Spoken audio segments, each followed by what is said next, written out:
Meanwhile, the People's Democratic Party has mocked the All Progressives Congress over the imposition of Senator Abdullahi Adamu as its national chairman.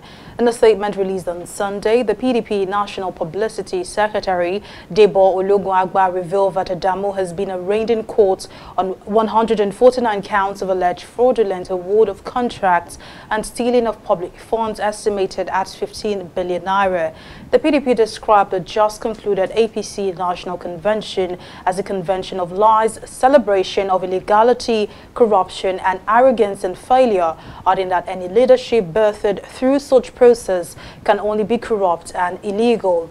Ologunagba stressed that the composition of the APC national leadership is a clear confirmation that President Muhammadu Buhari has never been committed to the fight against corruption, as well as his willingness to further open the country's national vaults to treasury looters in the APC. Well, to discuss this further, Murphy Abadoni, political affairs analyst, joins us on the news. Well, thank you for joining us. Now, let's kick off this discussion from the statement made by the PDP National Publicity Secretary, that is Debo Ologunagba, who revealed a string of alleged cases of corruption against the new APC National Chairman, Abdullahi Adamu. Now, what do you make of this? Thank you very much. As a matter of fact, in a sane society, one would expect that a man who has served as a two-term governor of a state, a man who is also a sitting senator, ordinarily should be qualified to contest and occupy any office in the federation. But coming down to our environment, like you know it to be, where virtually all the political office holders, both past and present, has one issues of corruption or the other, then one will now begin to wonder why somebody like Adamu, Abdullahi Adamu, would emerge the chairman of APC at this point, especially, just like as PDP has alleged, especially a man who has issues of corruption hanging on his neck. There was a case, just like PDP alleged too, there was a case of over 15 billion naira hanging on his neck. My findings have shown that that case was even taken to the Federal High Court. That case went as far as a court of appeal.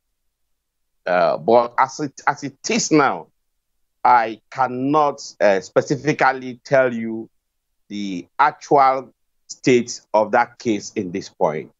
So that boils down to the point that we still have a long way to go as a country and as a people. A situation whereby in 2023, in 21st century, we are still amongst over 200 million Nigerians. We are still being compelled to give out opportunities to the same hold hands, not just hold hands, but people who have one issues or the other, people who have questions to answer. But being that as it may, when you now go further to look at those that are accusing APC of this conduct, you ask yourself, have they done any better on the other side?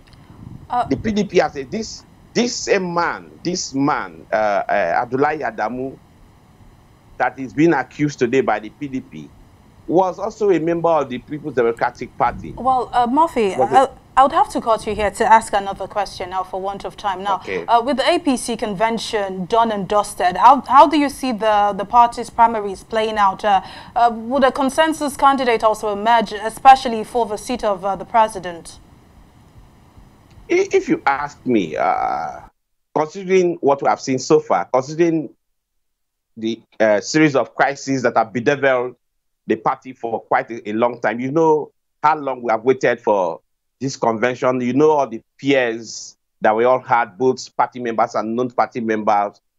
I want to strongly believe because whether you like it or not, I think the convention ended up very successful, unlike many of us thought, because there were a series of crises and no right man in his right thinking would have thought that that convention was going to be that peaceful. But good that it's made it. They had it peaceful. One would want to believe that the APC is most likely going to toe the same line. This is my personal opinion.